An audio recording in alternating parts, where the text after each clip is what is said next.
Elder Garana kneels on the docks with her head held high and her arms spread apart. She seeks the guidance of Grandmother Desert and to sat the wrath of Grandfather Storm. Before her lies a large brass dish filled with gold, gemstones, and ceremonial food offerings to be thrown into the gray desert as offerings.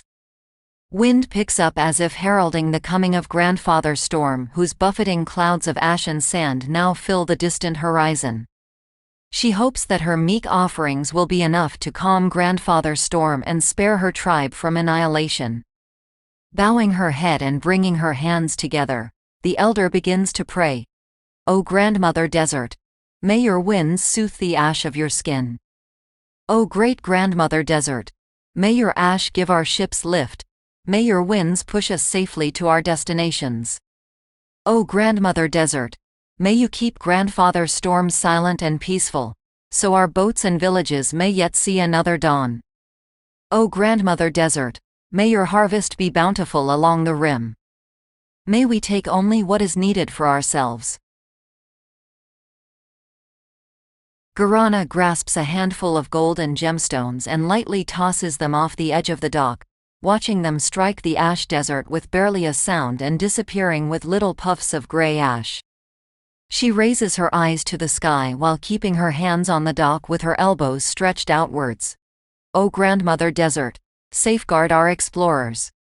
Give them passage through your skirts of dune and sand to the great forests beyond.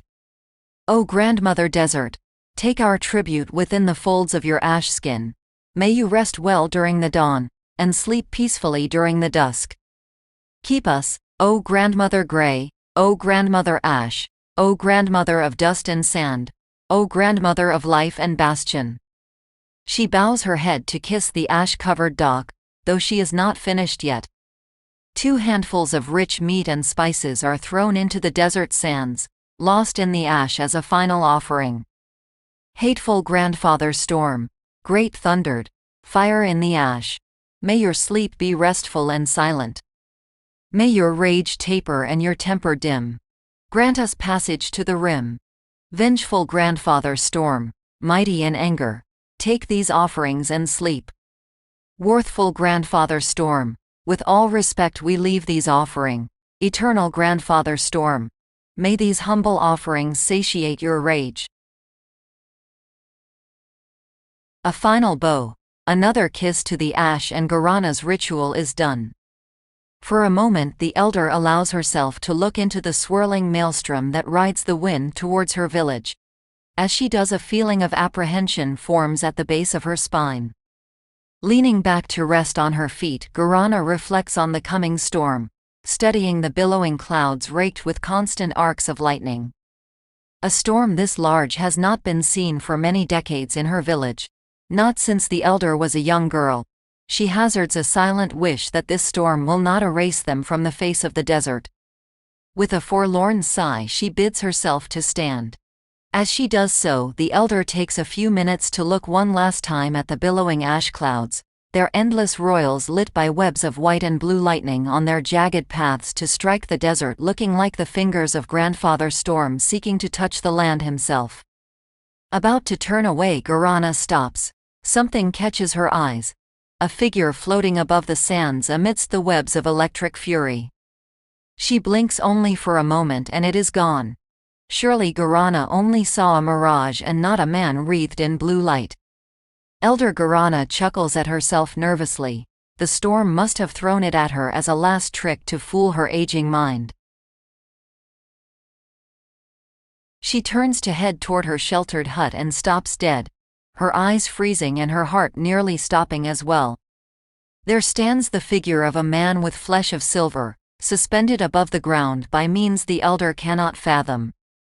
The man, if he can be called that, is wreathed in a faint globe of blue energy. Garana understands what has come to her poor village. She begins to weep involuntarily while uncertainty at the base of her spine grows to a full shiver of morbid anticipation. The figure opens its mouth and an alien sound comes from within him. It sounds like sand being run through a metal sieve. The elder balks, covers her ears in shock, and stumbles back onto the pier with fear taking her heart in its icy grip. The man growls, as if insulted, and extends his hand. It is at this moment that Elder Eliza Guarana recognizes the man. No, she recognizes the myth that he represents. Stormcaller, she whispers in the few seconds that remains of her life.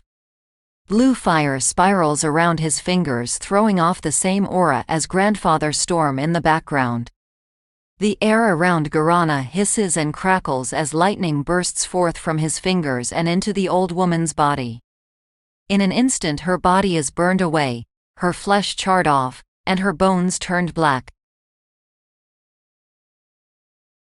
A thunderous roar of air fills the void left in Guarana's place and blasts the remains apart. The offering dish is sent skittering across the desert by the blast surface before sinking beneath the gray sand.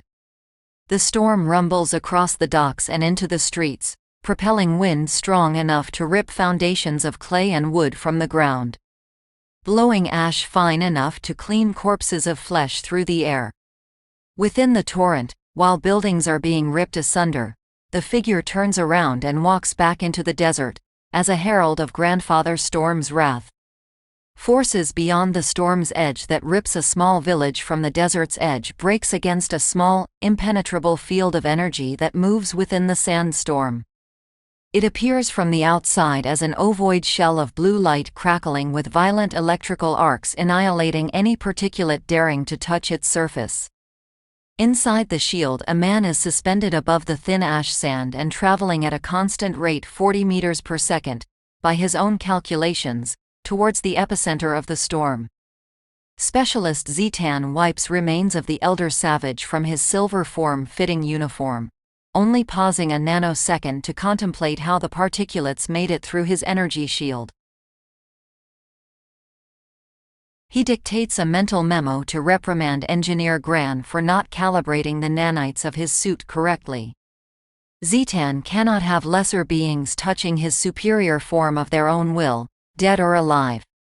Amidst his own calculative thoughts, a cyan and rose message barges its way through, pushing aside less than critical information to gain Zetan's attention.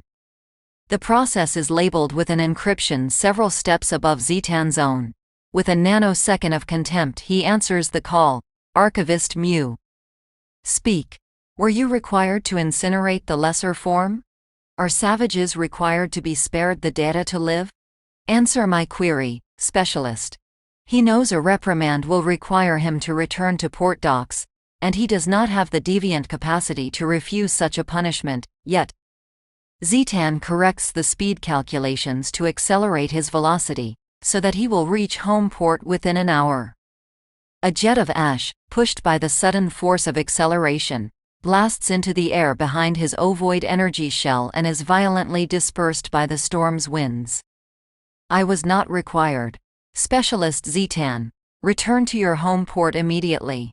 You are to undergo 500 cycles of basic algorithms and 500 cycles of complex computation recitations for your programming deviations. Zetan runs the calculations through his processes. It will take him 3.6*1013 nanoseconds to complete this punishment. Basic algorithms and complex computation recitations, a predictable punishment for a minor deviation. They will take no time at all, at least that is what he wants to think, but Zetan knows very well that Archivist Mu will send brute enforcers to scald his processors, and test his concentration during the recitation. Affirmative, Archivist Mu. Expect my arrival within 3.6*1012 nanoseconds. Affirmative, Specialist Zetan. The connection closes, leaving Zetan alone within his own data and codes. He closes off his thought processes for the moment, and redirects most processes to the calculations needed for his flight. The rest of the spare processes are directed to start planning for his arrival back at Pupil. Zetan knows very well now what waits for him and needs time to prepare. In about an hour, give or take a few hundred nanoseconds, Zetan breaches the inner wall of the sandstorm and passes into what the archivists call the Eye of Ison. An inner circle clear of the storms that rage in the ash desert, what the low-data savages call grandfather storm.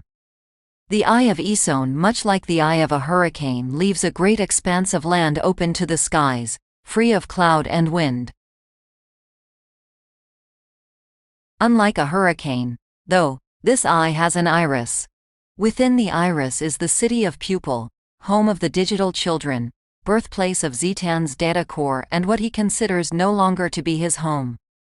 The iris is a great culmination of dark, alien storm clouds trapped in a state of endless rage, while held fast by ancient technology. An alien intelligence, deeper, older, and greater than anything the low-data savages can dream of, roils in a state of constant activity. Clouds in the shape of a cortex pulsate with arcs and flashes of lightning, a deep sentience railing against the bars placed around it. The storm is trapped, imprisoned by towers constructed of polarized metal that ring inner iris. They form a barrier between them of unknown ionized energies that prevent its bulk from moving or escaping from the eye, as well as serving to expel its furious energies outwards to avoid an energy overload within their grid, resulting in the endless overland hurricane that the low-data beings refer to as Grandfather Storm. These constructs are relics of an older world, artifacts of a more complex age known only to the residents of Pupil as the Age of Containment. Underneath the iris, shielded from prying eyes of the outside world by the captured storm and its cortex of clouds, lies Pupil. Pupil is a city of towers that act as lightning rods, constantly being struck at a rate of almost 6,000 times per cycle by lightning, absorbing energy from the intelligent storm to power vast facilities below the surface.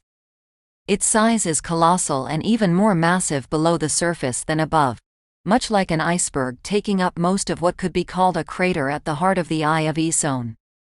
It is built upon the ruins of an ancient Age of Containment complex, where the first digital children were produced by Admin S. Pupil's enigmatic and mysterious ruler, who had taken control of the facility after its low-data guardians had been expunged from reality by several cataclysmic entities. Archivist Mew stands within the confines of her small office in the Tower of Archives, and recites the admin's Code of Beginnings. While organizing a specialized squad of brute enforcers to be created just for Specialist Zetan's punishment cycles, she looks out over the myriad lightning rods of Pupil, eyes shielded against the hundreds of blinding strikes of energy coming from above. It is the second tallest of Pupil's towers next to the central spire inhabited solely by Admin S. Mew sighs, knowing full well that eventually Specialist Zetan will deviate fully, as did the others in his generation. The export generation were designed as such by Admin S. Built on purpose to be unfulfilled by Pupil and its digital paradise. Designed to roam the world outside the Eye of Isone in search of perfection and completion. Mew furrows her brow and looks at the display in her hands. It shows the level of deviation last recorded in Specialist Zetan, a glaring red bar telling her that dangerous deviant tendencies are predicted with his evolved programming. Mew believes that she cannot let Zetan deviate fully. Her ethics and core processors both shiver at what could transpire if that outcome is realized. Specialist Zetan has the deviant capacity to evolve more powerful than even Admin S. Additionally, there is a deep corruption within his code, one that cannot be rooted out by practicing routine algorithms or complex calculations. She archives her thought process, cutting it off from the task at hand. She sends an order to the freshly birthed brute enforcers in the heart of the containment complex below. This content is Creative Commons. Relevant attribution can be found in the description.